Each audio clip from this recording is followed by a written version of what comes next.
What up, you guys? Welcome back to Feral Publications YouTube channel, daily uploads to open up my own shop. Today I got home from work hella late and started throwing down the envelopes. And I went to the comic book shop today because today is Batman Day. And then it dawned on me, how's it going to be Batman Day and I ain't going to do no Batman art? This comic right here, we'll probably review this tomorrow. But once I realized that, I said, time to throw down some Batman. So, per usual, I threw down a Batman, which is in my style. Anyone that's seen me draw Batman before, this is like my shorthand for the character.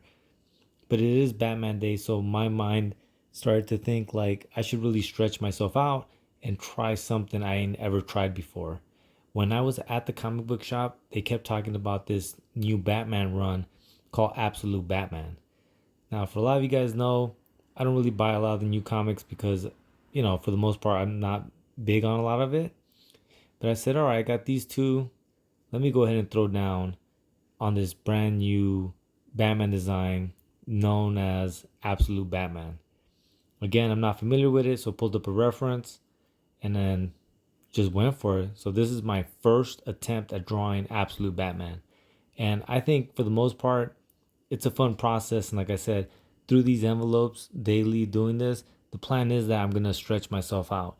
Even when I come home tired, like I should always try to stretch myself out as much as I can. And today's one of those days where I am tired. Taking my trip to the comic book shop prior to going to work, maybe not the best idea. And, I did that after, packing up orders and stuff like that. But you know what? Anything that has to do with art and comics is hella fun. So I ain't going to complain about it.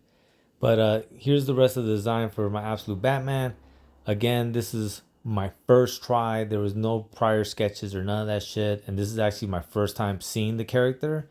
I mean, like, I've seen the character online from time to time, but like I've never really stopped to look at the character design. There's a lot that I like of it. I definitely like that they make the head more round than others. I personally like the Frank Miller design because that's just my version of Batman that I'm used to, but this is pretty fire as well as a design. So there you go, man. That's my first attempt at Absolute Batman. Had to do it for Batman Day. And here goes the envelopes I threw down today for the orders going out tomorrow. So as always, you guys, thank you so much for watching. Please like, share, subscribe. And I do this shit daily. So guess what? I'll be back tomorrow. Lates.